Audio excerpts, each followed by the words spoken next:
Your Partner in Success Radio is a free business podcast with host Denise Griffitts.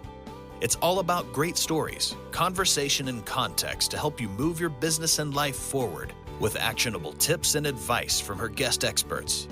To listen and subscribe, just find us on iTunes, Google Play, or wherever you consume your podcasts. Good morning and welcome to Your Partner in Success Radio. This is where top performers share their secrets to help you achieve your personal and your professional goals. I am your host, Denise Griffitts, and together with my amazing guests, we bring you inspiring and actionable insights to take your life and your business to the next level. Ranked in the top 2% globally, this podcast is a must listen, and it's because of my guests. So whether you're tuning in for entrepreneurial tips, career advice, or personal development strategies, get ready to turn inspiration into action, challenges into triumphs, and dreams into reality. And my guest today, Stefan Dieffenbacher, is a renowned expert in innovation, digital strategy, and business transformation. As the founder and CEO of Digital Leadership AG, he has spearheaded over 85 successful innovation initiatives for major brands like Amazon, BMW, and Google, names that we're all very familiar with. He is also the best-selling author of How to Create Innovation and the creator of the Unite models, which is used by over 100,000 professionals worldwide. And with a mission to inspire 1 million innovators, he has coached hundreds of corporate innovators, helping organizations dramatically improve their innovation success rates. And his expertise spans strategy formulation, digital transformation, and venture development, which makes him a sought-after speaker and lecturer at leading universities. Good morning, Stefan, and welcome to Your Partner in Success Radio. It's good to have you here. Good morning, Denise, and thank you very much for your kind words. Great having me. Thank you. You came in kind of at short notice, and I really appreciate that. I had a gap in my schedule, and we were chatting on LinkedIn, I think. And I invited you, and you said yes. I said, oh, good. So here we are. But I wanted to ask you, could you share with our listeners a bit about who you are and how you approach life and work? And this is what I'm really interested in. What drives you, excuse me, and how do you aim to make a difference in the world? Excellent question. Yeah. So I guess what I'm doing is, let's start here. So I've always been working with some of the leading organizations globally to help them with their innovation and digital transformation. And that led me to moving from country to country. Today I live in Zurich in Switzerland, which happens to be my 14th country. So I lived everywhere between the United States, various European countries, the Middle East, some Asian countries, and have literally been working on some of the largest projects globally and supported corporates with their innovation digital transformation. I think what gets me out of bed in the morning, that is the second part of the question you asked, is I think we owe the world to contribute to making it a better place. And this is, I guess, the spirit this book was written from. It was written by over 60 people. And the central claim we gave ourselves was, let's unite and let's make this world, let's create a world worth living in. Because this is, I guess, what we as innovators and digital transformation experts owe the world. We have developed tools that allow organizations to get ahead, to build better business, etc. So let's leverage this knowledge and work together to really make a difference, one innovation initiative at a time. Speaking of the book includes 50 plus ready-to-use tools, models, and canvases, which you can download and start applying to your organization immediately. It's a pretty impressive book. Yeah, so I guess the issue we have found a couple of years ago is that organizations struggle with innovation globally, and that applies both to corporates. So 90% of all corporate innovation initiatives fail, but equally to startups. similar amount, 90% fail. And we just thought, hey, there are better ways out there of doing so. And so we launched a research initiative and strategically looked into 270 initiatives post-mortem. So we analyzed one initiative after another. Why did this initiative fail ultimately? And that led us to understanding the 70 or distilling 70 pain points. And those 70 pain points innovators were facing and why innovation initiatives were collapsing. This list of pain points, we use those to understand, to design new models, new approaches, new frameworks, new canvases, etc. So I think many of you might be familiar with the business model canvas, originally pioneered by Alexander Osterwalder. And I think we have multiplied that basically. It's not just one canvas, it's a series of 70 tools, model canvases, frameworks, which allow you to strategically overcome the biggest challenges both corporate innovators as well as startups and entrepreneurs basically face. This is what this book is about. So the book is basically an abstract. It's an abstract of those 70 models. So online you can download more than 2,000 or 3,000 pages of detailed information. And the book is merely an abstract if you want so. And I have an oddball question, one that I didn't warn you that I was going to ask about, but you did a post-mortem on a lot of businesses. Yeah. I'm curious, did any of them come back to you and say, huh, that's where we went wrong? Can we start again? I guess that happened numerous times, because, I mean, we interviewed people and we strategically looked into why did they fail, and repeatedly we had that moment where, okay, we analyzed that failure, but often there was a failure behind the failure which started way earlier. So they ran, for example, into an issue with marketing adoption later on when they tried to grow their product or their solution. Yeah. But the way earlier issue that often surfaced as a consequence was, we actually failed to identify the really important but unmet customer needs. So these type of moments arrived relatively frequently. Yeah? And this is what I'm offering to organizations today to help them understand, to review with them their path that they are on today, and to review with them today, hey, what can we do better? Why are we struggling? What can we do to overcome the issues we're facing today? Sense. And what you just said about people not understanding who their audience is or what their audience or consumer actually does need, I think is a huge failure across the board. You can be an entrepreneur, a solopreneur like me. I'm basically a solopreneur. But if I can't tap into what my clients and my consumers actually need and want, I'm just throwing a whole lot of fluff out there. Yeah. That is, I mean, understanding your what we term important but unmet customer needs, because here is the innovation potential. We want to understand the important needs, but the ones our customers are unhappy with, yeah, the important but unmet customer needs. That is the second most biggest issue, and it's an issue with nearly all organizations out there, and which can be massively improved if you apply the right methodologies and patterns to that issue. Yeah, because I suspect, and I'm just guessing, that there are so many layers during these decision making, during these board meetings. There are so many layers that so much of it just gets shunted off to the side, or they simply don't understand what their consumers need. So they don't Mm. address it. Is that what I'm hearing from you? Well, I guess I don't want this to sound negative, but I would say it's often arrogance. Yeah. So Trying to say in by, I was trying to be polite. Okay, keep going. so in the usual organizations where we are executing and improving our existing business every day, the chief executive officer, the CEO, and his peers know it best. Yeah, because these guys are broadly 50 or whatever years old. They have been in business for a long time. They know the company they're operating in. They know their own company, perhaps. They know it inside out.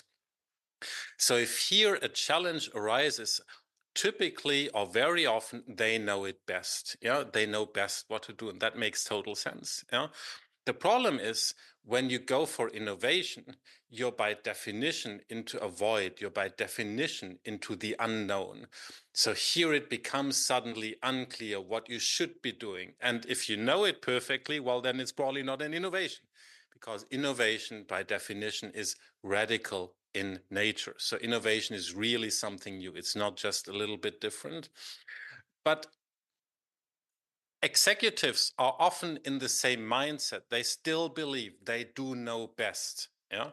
And that is what then often brings them to having an insight or an idea after a sleepless night, which then the entire organization has to hunt after for the next years. And that idea, of course, can't be wrong because it came from the most important board member or our executive officer or whosoever. That is kind of arrogant. And this is why very often innovation initiatives already start on their wrong foot from day one. And you have Basic, mentioned, I'm sorry, you've mentioned that innovation can become an engineering discipline. Is that kind of what we're talking about here? You have to figure out what the innovation is and then engineer it and then break it, kill it, do it. What is happening with it? yeah. So I guess let's start with the opposite first. So if we look into real estate is a sector which is deeply understood. Yeah. 2/3 of the laws we have today in the real estate sector date back to Roman times. So they are 2000 years old fundamentally. Yeah. So how we purchase houses, how we rent apartments is something we have deeply understood. Now, innovation basically is the opposite. Innovation theoretically was always there, but it was never required because the technological change was so slow that we only needed to adapt every couple of centuries. Now, basically, the big thing that has been happening is that technological speed came on with a totally different speed, and that is why organizations get disrupted today. This is why we have to adopt new technologies that quickly. That is why innovations are everywhere, and that is why we need to innovate that quickly, because otherwise we are simply not relevant anymore. Now, I think I missed a little bit your question, but can you repeat, please, Denise? What was your original question? I have no idea what I asked you, what I said. Only hear it when I hear myself say it. It's like, Uh, oh, that didn't even make sense. But I uh, think, you've mentioned that innovation can become an engineering discipline. So can you yeah, elaborate on right. that? Yeah. Hmm. So I think we don't have the maturity in innovation similar to Roman real estate because we haven't been practicing that in the last 2000 years. We are only practicing innovation in a more structured way, perhaps in the last 10 or 20 years. So we are significantly missing the maturity we have in other disciplines. So we have to step up our game. We have to step up our tooling. We have to step up our approaches and processes, etc. This is what is required. And if we do this properly, then innovation can become an engineering discipline similar to many other disciplines, similar to building houses or whatsoever. We probably won't get quite there fully because innovation by definition is radical in nature. So we really do something new. But I think we can go far. We can far improve from currently 90% of all innovation initiatives failing and us burning billions of dollars around the globe to perhaps a success rate of at least a quarter at the very least. I think if you manage really well with the right people, the right approaches, the right processes, etc., you may be able to achieve a success rate of up to 50%. No idea that the failure rate was that enormous. Um, what are some strategies? Can you share some strategies that can help increase the chances of innovation success? I mean, to get to 25%, I'm guessing people are going to need companies, corporations, entrepreneurs are going to need some serious strategies. Yeah. Perhaps let's talk about the biggest failure to start with. And that is setting up your innovation initiative to success. That is what organizations mostly struggle with. And I think the issue that is happening here is we all know how to execute and improve our existing products and market those, etc. The problem is when we do approach innovation, we like to believe it's the same processes, the same tools, and that is why we use them, because we feel comfortable with them. But as we innovate, we need radically different ways of approaching the problem, and with it everything else. It doesn't matter if you think about marketing, if you think about technology, if you think about how to organize yourselves, about the team members and their required qualifications, about how do I manage risks, how I work with procurement, how I work with partners, etc. Everything changes radically as you move from or as you move away from executing, improving your existing company to really doing something new. And this is the biggest failure we have seen over and over again, that organizations are simply stuck with their current routines and like to apply them to innovation. And that by definition cannot work. Yeah, that is, I guess, the number one issue. A second issue, we touched upon it already a little bit, is understanding we need to, innovators out there are using ideation. Yeah. So recent newspaper article was, let's generate 100 ideas for one to fly. Yeah. And that doesn't work. We need to identify strategically the important but unmet customer needs. That should be the basis for innovation, not some luck-driven ideation. These are, I think, the two biggest issues we have been finding, but there are numerous others. I can imagine. How do you advise corporations, companies, entrepreneurs to figure out what those unmet needs are? You would think that we would know, but honestly, we don't. We know what we know, and we're comfortable, and that's the word that you used, and I'm going to use it a lot too because you're Mhm. right. But how do we do polls? Do we get on the phone? Do we talk to them? What do we do? How do we find out what we're not giving you? Hmm. So doing polls, etc., like asking consumers straightforward questions, doesn't work. I mean, there is that old joke out there that if you had asked consumers what they wanted in terms of faster transport, they would have said, we need faster horses. Yeah. And that, I've been that listening of to course, yeah, yeah, that, I've that been of listening course to doesn't work. Yeah. I'm Mm. laughing because when I go to bed at night, when I think I'm going to go to sleep, I turn on an Audible book because I'm always learning something. And right now I'm studying Henry Ford. So that's why I laugh, Hmm. because I've been listening Yeah. to his story, which is amazing, by the way. Yeah. Yeah. But you're right. And Okay. another Ford examples was, he famously said, "You can have your car in any color as long as it's black." Yeah, there was literally no choice for T-model customers for a very long time, but it was a repeated customer demand. They wanted other colors. But moving back or getting slightly more serious again, no? I think if you look at the profound needs behind that, like on the way to work, yeah, people wanted to be entertained. And that entertainment 100 years ago was you would sit on your train or in your bus and you would read a newspaper. Today we are still needing to be entertained, but today we are choosing the iPhone and using whatever games or newspaper articles online. Huh? But the fundamental need, yeah, um, in being entertained on our daily trip to work while nothing is happening has not changed.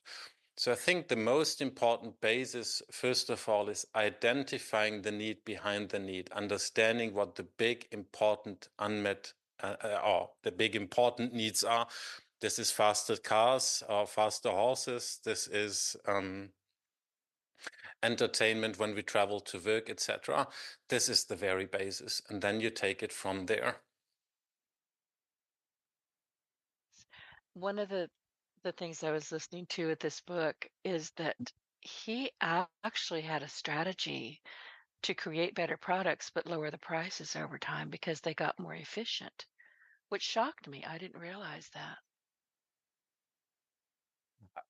Well, I think this was the Henry Ford way of doing, and Right. he pioneered the conveyor belt and other similar items, and was working with the stopwatch. Here we are in the deep realms of process management, and this is what he really mastered, to get products manufactured at unprecedented speeds and unprecedented scale. And this is what can be really seen with the breakthrough automobile, the T model, which he pioneered.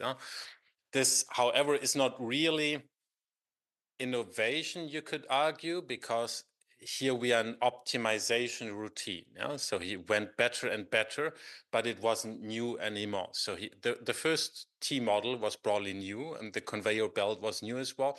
But from then on, it was improvements it was process optimizations. He was working on his operating model to get more efficient, but I'm not sure if he did actually, but I don't know his biography, if he did anything new after that anymore. I think his son came along. I'm not all the way through the book, but I remember hearing that and thinking, I had no idea.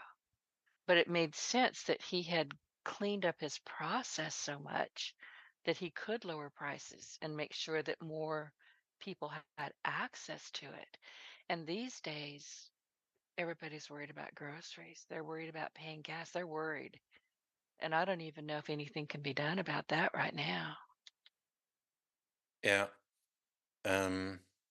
Absolutely. Yeah.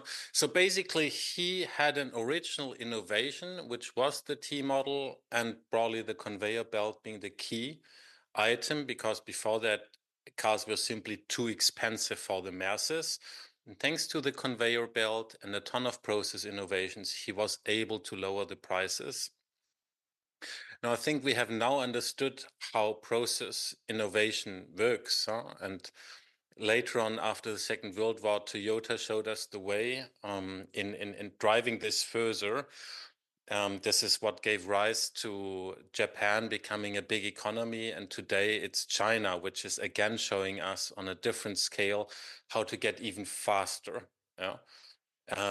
Even the US is lagging behind the production speed and capabilities and outputs China is managing to produce those days. Nevertheless, we are here in an ongoing process improvement. And if you improve your processes, you can get somewhat cheaper, somewhat faster, etc. But this is not how you reinvent the world. This is not how you create the next Google. And if we think about long-term growth of an economy, as a big problem or as a more detailed problem, like how do we solve that people have more cash in their have more cash again?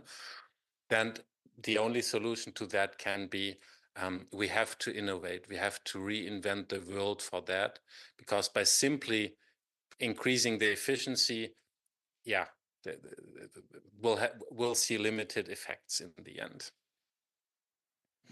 So We can't basically, in the afford world, it. we need, yeah, yeah. Well, as you employ new technologies, for example, artificial intelligence and ChatGPT, everybody knows it. This was a massive invention based on a very simple insight. Yeah? Simply predicting the next word the machine would need to research. Yeah? That is the fundamental innovation behind artificial intelligence, behind things like ChatGPT. And we can expect significant performance improvements and economic growth from this invention. This is not a process improvement, that's an absolute breakthrough.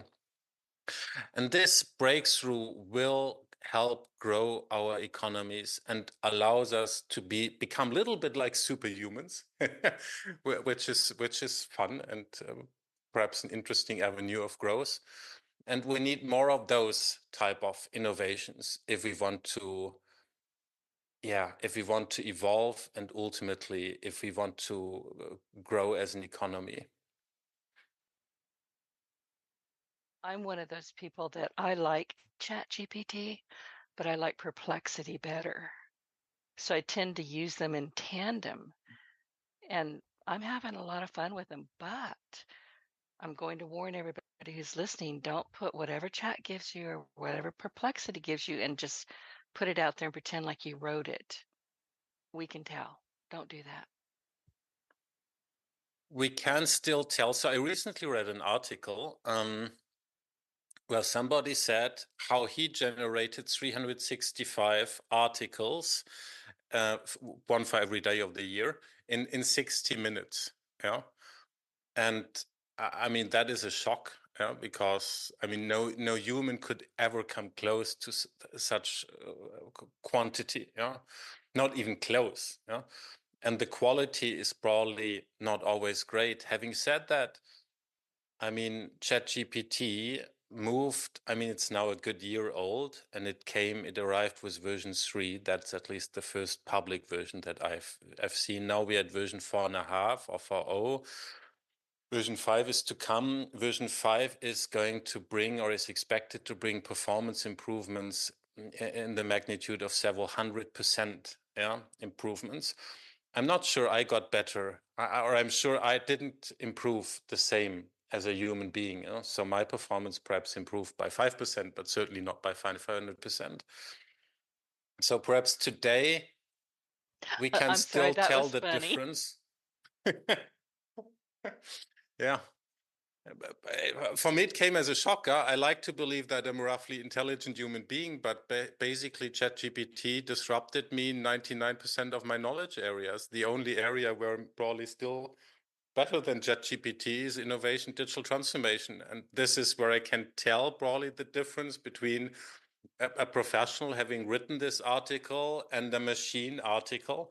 But in most other areas, I am no more able to tell that. And I guess if you just look into next year or 5 years down the line, we'll no more be able to tell the difference between this is human generated and this is machine generated. I mean, as you've probably been able to determine, I'm a bit snarky. And ChatGPT and Perplexity don't understand snark. So we have conversations back and forth. It's like, you're not speaking in my voice, but I tend to use it for right now to create strategies, to make goals, to keep me online, to keep me moving where I need to be moving. I'm not comfortable with it enough to just say, hey, go do what you want to do. I don't think I ever will be that comfortable. But they're amazing tools if you use them with some caution, is all I Yeah. can say. Yeah, no, and they have brought fantastic performance improvements. Basically, we both now have a new secretary, which is hyper performant and has shitloads of knowledge, which he can spit out in seconds. That's the dream person we wanted to have had in our team, but never had. Yeah. This makes a fantastic difference in our daily lives and allows us to do more things. Now it raises the bar for everybody else too, because everybody is free to or invited to use such tools. Huh? And what a fantastic innovation in the end. We can expect to see a lot of it. Yeah? I really wonder how that will evolve the world in a couple of years from now. And right now, nobody can tell. Like you, I'm watching it. I'm fascinated by it. A lot of people are just, this is terrible. This is scary. We're going to, look at the Hollywood writers. They're still terrified that they're not going to have jobs. We're Mm. still humans. These are tools. You use these tools, but don't let them terrify you and don't let them take over. They're tools. I don't understand why people are so terrified of tools. I mean, historically, if you take a historic angle, you shouldn't be terrified. Huh? I mean, automation has started from the automotive industry and has kicked in big time latest in the 80s. So it started to be automated 50 years ago.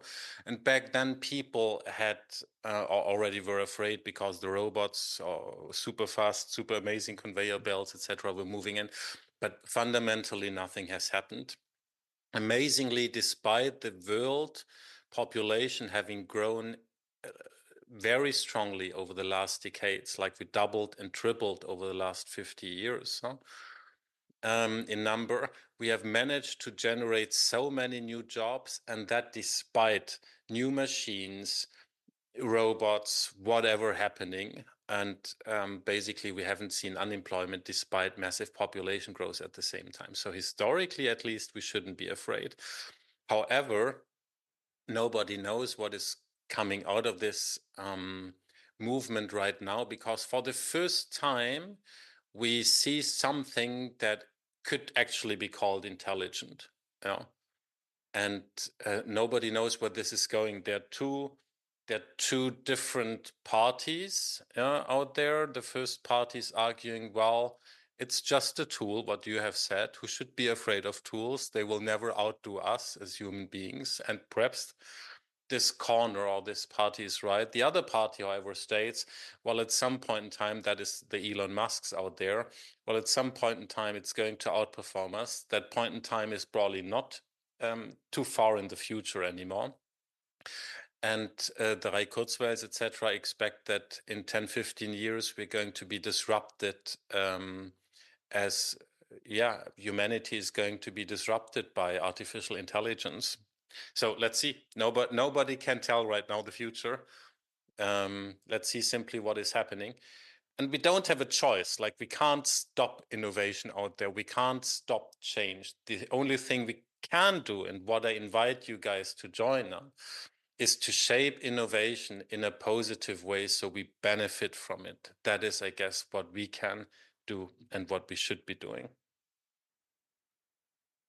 And listen, we hear this all the time. It's a phrase it's out there. Culture eats strategy for breakfast. So my question for you is, how critical is organizational culture in fostering innovation? And what advice do you have for leaders looking to create an innovation-friendly culture? Because if I'm hearing you correctly, they're not really looking to create that right now, are they? In many, many cases, as you said, they're comfortable. Yeah, so I guess culture is a misunderstood beast. Everybody can easily agree on the saying that culture eats strategy for breakfast, which is right, by the way. I mean, it's one of the key failures why innovation initiatives and digital transformation initiatives fail out there.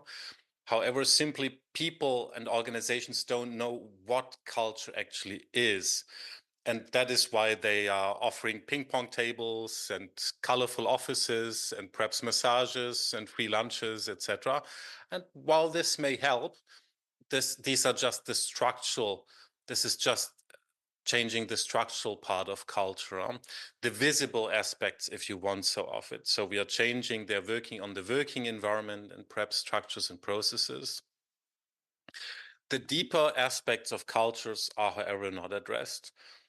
And to counter that and to offer people a tool and organizations a tool, we have designed in over a year of working with close to 50 people, a first culture canvas, which identifies the key aspects of culture and which allows you to design a culture appropriate for execution, a culture appropriate for transformation, and as well a culture appropriate for innovation.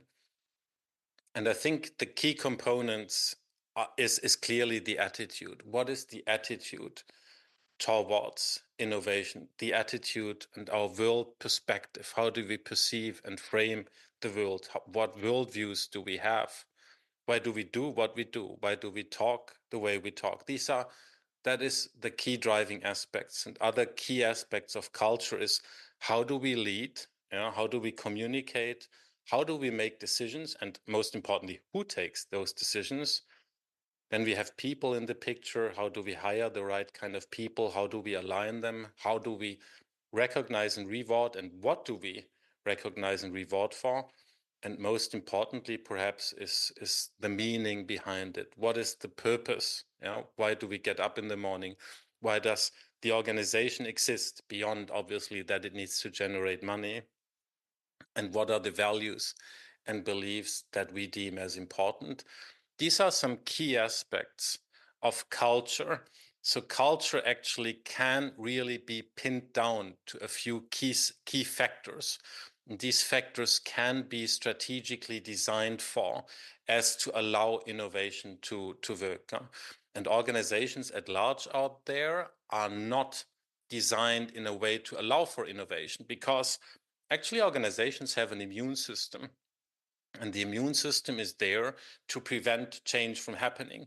And that is a healthy status of an organization, because an organization needs to be effective. It needs to produce many 4T models every day. It needs to produce flawless flights. It needs to produce banking and checking accounts without any errors. So normally in an organization, you don't want to be messing around. You don't want to be changing it. You want to have stable processes. Innovation does the opposite. And therefore, we need a culture change, a culture that is open to adapting, to breaking, to failing, to experimenting, which is the total opposite of a usual way of organizational behavior. And that is why considering culture strategically is so critical when you want to develop effective change. I'm looking at your book, and I'm on page 17. Most people and organizations play to avoid losing. That's a sure way to fail. Yeah. That's scary. I mean, that is exactly that mindset thing, which we just talked about, an attitude thing. Yeah. Most organizations want to avoid failure, and the opposite would be let's play to win. Yeah? And this mindset is different in organizations. It's also different in organizations globally. So, for example, in Europe and in Germany, the country which I'm coming from originally, organizations are very much afraid to play to win. They avoid to fail. Yeah, this is how they go by. And America, the United States as a country, is much more open. Having said that, still over there, many people in many levels of hierarchy are there to avoid failures, and they don't play to win. And that is unfortunate. And Yeah. particularly, again, if you want to do innovation transformation, this is the key mindset and attitude shift you have to achieve, because otherwise you're not going to innovate. Yeah, it's just impossible with a mindset of, oh, let's try to avoid failure. And one of the things that this is a quote from Jack Welch, who's the former CEO of General Electric. If the rate of change outside exceeds the rate of change inside, the end is near. What happened to General Electric? What happened there? So, I mean, the bigger question behind that is, how much change do we actually need to go for? Yeah. And if you change slower than the marketplace, you will inevitably at some point in time die, at least on the long run. If you go faster, well, that means you're probably going to grow into new markets, new products, you're going to offer new service, and your organizations is going to have to see healthy times.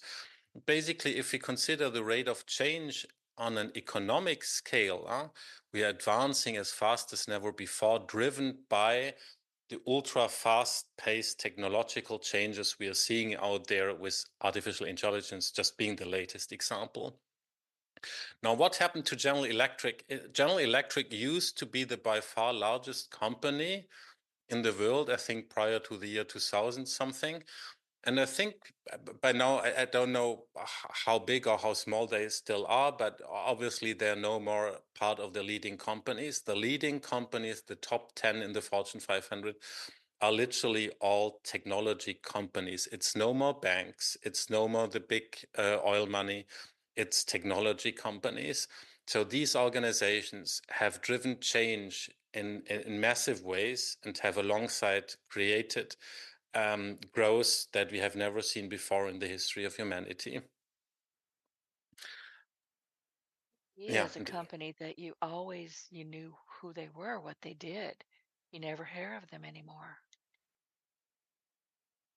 Yeah, they disappeared. They changed slower than the other industry, than the rate of change in the market. Yeah, and I think they were into rather boring, you could argue, almost sectors. Huh? So they were into classical engineering, into power plants, which other countries are now leading into transportation, which clearly the US is not leading anymore as a country at all, into cars, where they are no more a leader at all.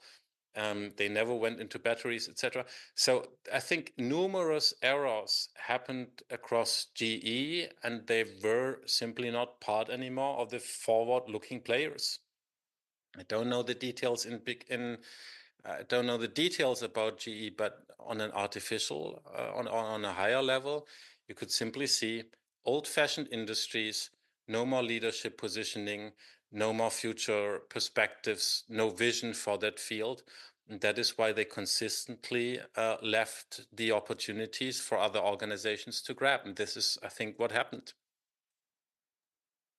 Because, that's a name that so many of us knew. We kind of grew up with them, and I didn't even think about it until I saw it in your book. I went, huh, where'd they Hmm. go? I didn't even know they were gone because they're Well, not they out still there in exist. front of I us. think it's, yeah, Yeah, but okay. But but their not logo in a way that is, we yeah, hear. We're yeah, not buying anything from yeah, them. yeah.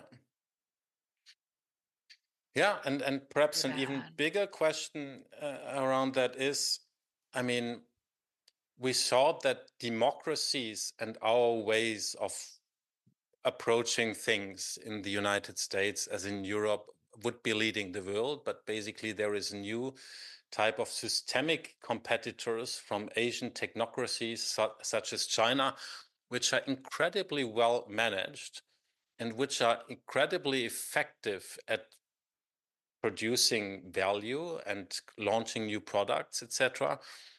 China is today, perhaps arguably outcompeting the Silicon Valley. Yeah, that will be an interesting. So the entire race is shifting, not just inside the United States, but globally. And yeah, who knows how that will evolve? Yeah, and that will be very interesting to watch. All watching it because nobody knows what's happening. We don't know what's going to smack us in the head next. We're worried about everything to do with government across the globe. I don't know about you, but I don't trust any of them. So let's get Yeah. that out of the way.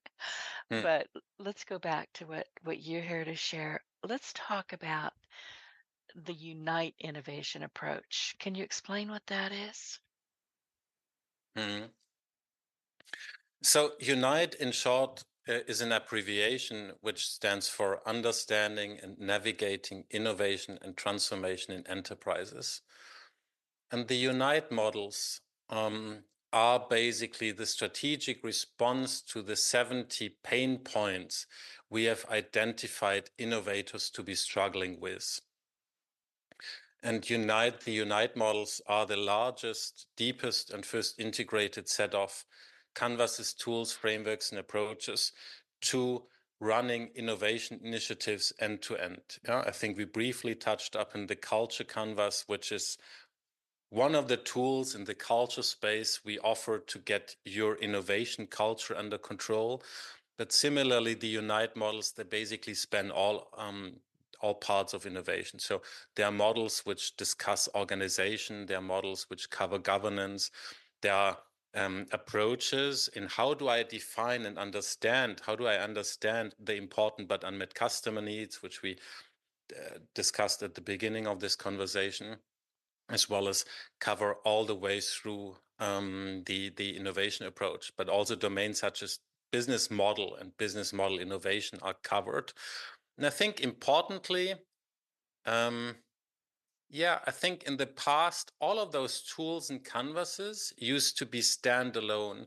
And that was probably one of the key issues in innovation, because we knew how to design a business model canvas. Okay, but how do you go from business model to operating model to organizational structure to organizational culture? How do you go from business model to say, the value proposition to the elevator pitch and how do you deliver that to your customers. Previously, these chains, how you go from one aspect to another, were entirely unclear. And I think the Unite models, they don't do a perfect job, but I think for the first time we have a set of integrated models that precisely allow us to answer the question, how do I go from the customer and his important but unmet needs to the elevator pitch to value proposition to business model canvas to operating model and so on and so forth. And that tool chain, understanding how things fit together, is perhaps the most critical aspect which we fail at. Yeah? To put it differently, I can understand innovation. why Yeah. it's confusing. It's very confusing. It becomes much less confusing when you work with those different models. Huh?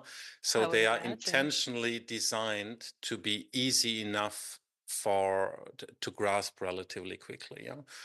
And they allow you to understand the key concepts. And I think we are overcomplicating our world because in the end, excellence in individual disciplines is way overrated. Yeah.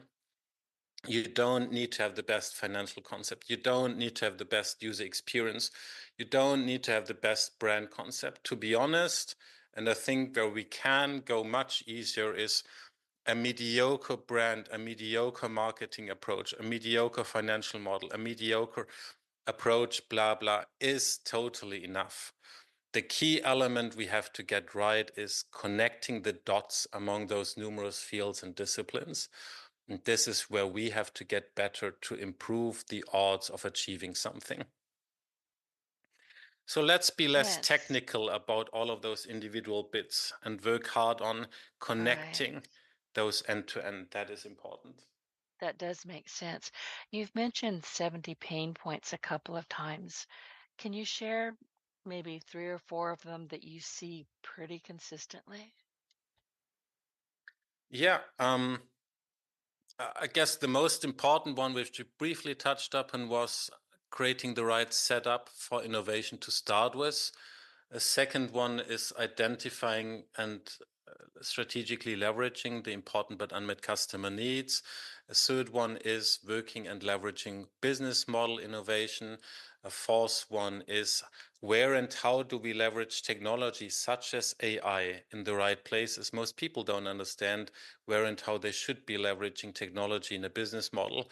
A fifth is how do we differentiate ourselves? How do we build unfair advantage? Everybody talks about unfair advantage, but it seems entirely unclear how you leverage it, etc., etc. So numerous examples out there. When you go back and you talk with some of these people that you've done, I love this postmortem on, are any of them saying, how in the heck did we miss that? Because it should be obvious to them by now, right? Yeah, but and same for me. Yeah, I mean, when I reflect on my past ventures, I mean, clearly some were more successful than others, and sometimes I reflect back on the first startup, and today it's obvious to me why we failed. Back then I couldn't tell. We didn't have the tools back then. Now, so I guess you simply learn. No, the important thing is today there are better ways of doing out there. Huh? Let's learn from those as opposed to using the same tools, the same approaches, and driving into the same walls. This is what we as innovators owe to ourselves, to our families, to the world at large, to our organizations, to be there and leverage the best of what we have. Because yeah, you just don't want to be failing with a 90% probability. That when you said that, I grabbed my stomach. It's like, oh my gosh, outside of AI, chat, perplexity, whatever else is coming down the pipeline, what else are you noticing, or industries, companies, where are you seeing true innovation taking place? Ooh, there are a ton of examples, huh? And I guess you can innovate any aspect of a business model, like you can improve your operating model. yeah, the way you do operations. This is where we see so many startups coming in there, offering more efficient ways to doing things. You can do marketing innovation and find new ways of marketing things. An unleveraged topic often is to adjust your pricing strategies. This is something we frequently see. You can do product innovations and service innovations, like we see a big rise. In 20 years back, none of us has seen something like a product ecosystem. Today, it's all about ecosystems. Which services can you bundle on top in your products? Yeah? And we see this, all the SaaS players, the software as a service players, offering additional tools, etc. So in all industries, we are seeing massive change. I mean, there is none really that doesn't do anything. Yeah? So innovation is everywhere, but you have to look at perhaps the details. It's not always the big changes like ChatGPT or the rise of AI. It's often small things like cars suddenly being able to recognize lanes and being stable in there. Flight routing to have changed. So we have shortened in the last 10 years, despite airplanes were around since a long time. We managed to shorten flight routes by 10%, despite the airplanes and their speed remaining the same. So innovation is often in the details, and this is why we perhaps sometimes don't see it. But just reflect back at how were the products and the services you consumed 10 years ago or 20 years ago different from the ones you use today? Yeah? And this is where you can see a ton of innovation happening. And innovation is always driven by technological change. And this is what we are seeing at a speed never before. And I'm guessing that marketing plays a big role in what we notice. If, all of a sudden Delta's getting a heck of a bad rap right now, but, all of a sudden airlines and say, listen, I can get you from, I don't know, New Orleans to San Francisco quicker. Well, why didn't I know that before? Shouldn't that be part of their marketing innovation? Or did that even make sense? I'm not sure it No, did. it totally makes sense. The question is, does this really reflect an important but unmet customer need?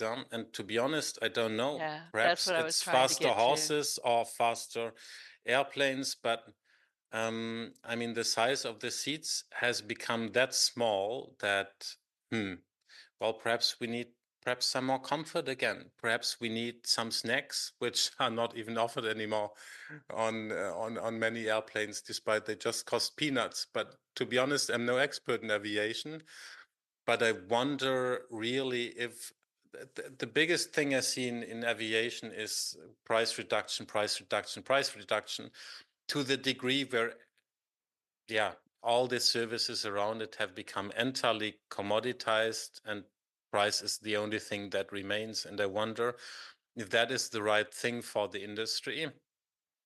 However, if you look at innovation more narrowly, I mean, we are seeing the start of small scale airplanes which are which drive autonomously. We're seeing self-flying taxis tested in Dubai, etc. So there are innovations which are coming up. We see the first electric airplanes. Airbus is just building a mid-sized airplane entirely based on battery technology. There are innovations in that sector which go beyond what I just criticized, which go beyond cheaper and cheaper prices. I quit flying a long time ago. It's just such a miserable experience that I just won't go. You want me to pay for everything, and I mean everything, and then Yeah. cram me into a little seat where I'm touching other people, and I'm Yeah. an introvert, no touching. So Hmm. I don't fly anymore.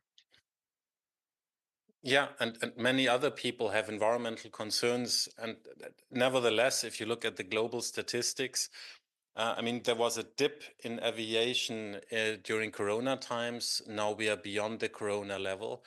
And I think we'll see heavy increases in aviation the years to come. The big question will be what is going to happen with petrol and petrol prices at large, and how quickly can we accelerate improvements with regards to batteries, because the problem with the small spaces in airplanes and transportation costs in general all has to do with energy problems in the end, which is probably the biggest challenge of humanity at large. If we were able to solve the energy problem, then we could have large airplanes, comfortable airplanes, different speeds and whatsoever. The question is, will we as a humanity manage to make significant progress in energy and energy density in the years to come? That is, yeah, when we see Denise, is it flying or not? About that. I'm just thinking about how wretched it is to get to an airport, get out of an airport, get on the plane, get off the plane. That's the only thing that concerns me. It didn't even occur to me that it's energy. I had no idea. I should have. And if I got over my mad enough to think about it, I would get there. But too many people are just saying, I'm not doing it. I'll take a train, I'll drive, I'm not going. We just won't fly. Yeah. Yeah. And for me, I think, I mean, as a consultant and entrepreneur, I was flying shitloads. In some weeks, I had more flights than the week has days. So I had up to a dozen flights in 1 week, I remember. And I guess my life changed very positively with the start of Corona. I suddenly had time to write a book. I suddenly had time to think. I suddenly had time to Right. take a break. Yeah. So I'm very happy as well that the world changed in that way. Let's see how it further evolves. In my opinion, we should also be flying less for, first of all, environmental concerns, but it's currently not trending in that direction with a heavily growing population and still businesses pushing employees hard to fly. Yeah. We have Zoom, so let's use that as much as we can. Listen, before I let you go, we've got about 5 more minutes. Mm. What would you like the audience to know? Where would you like to send them? What do you think is important for them to understand about innovation? Yeah. I I think the biggest challenge we had in innovation is that the domain is split up in so many different fields. I mean, to innovate successfully, you need to understand the business model.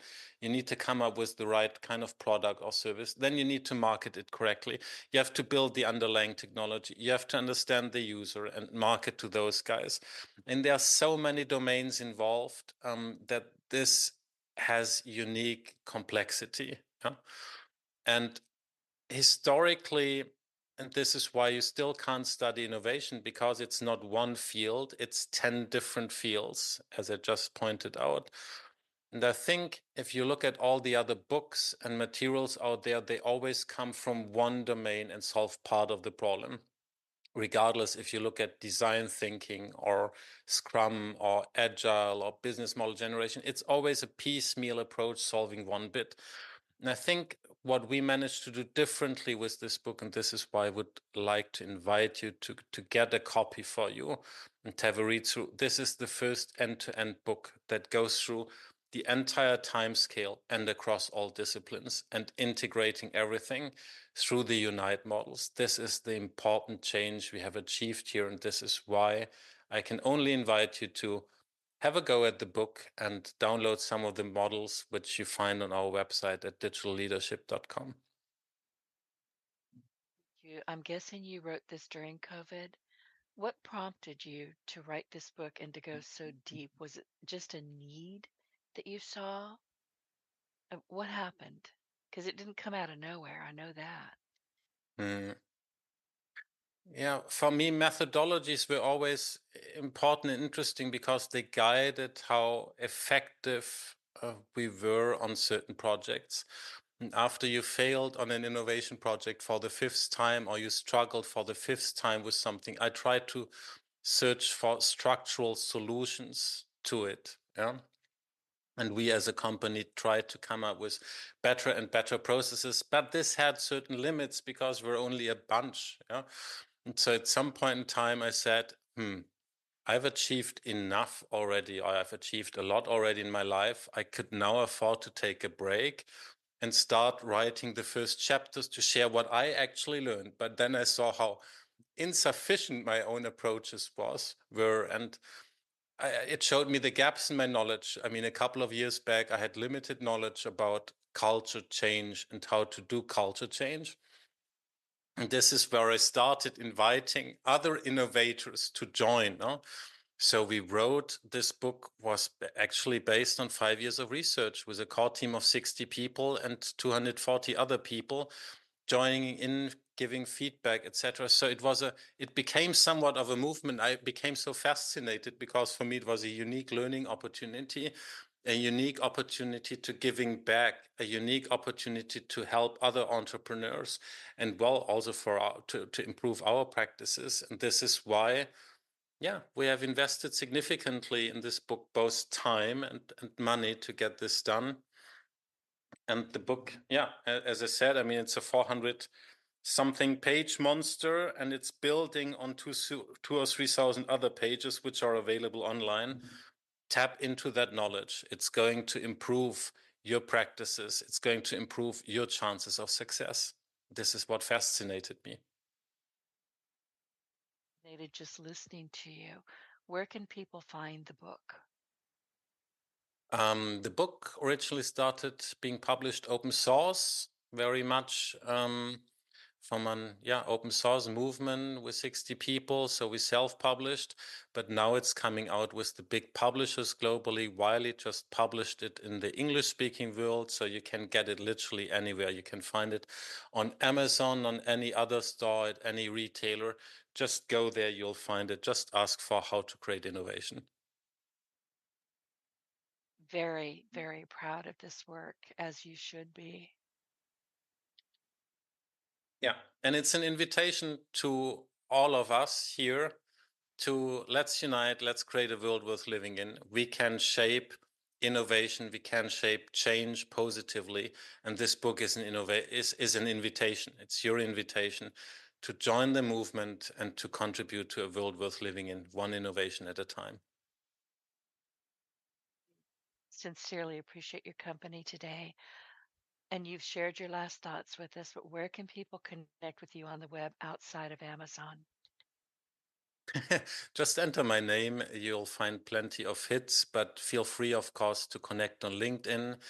My name is Stefan Dieffenbacher. You'll find me up there if you, I look forward meeting you.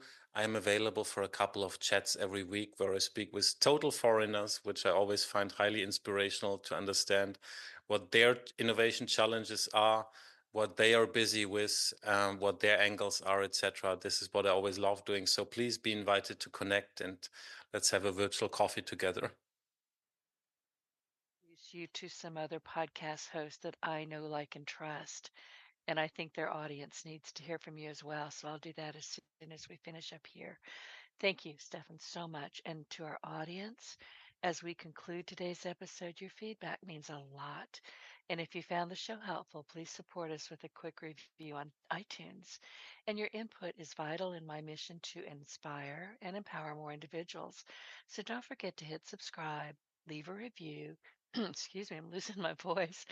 And share your part in Success Radio with friends and colleagues. And be sure to find Stefan Dieffenbacher. I can't pronounce it the way you do.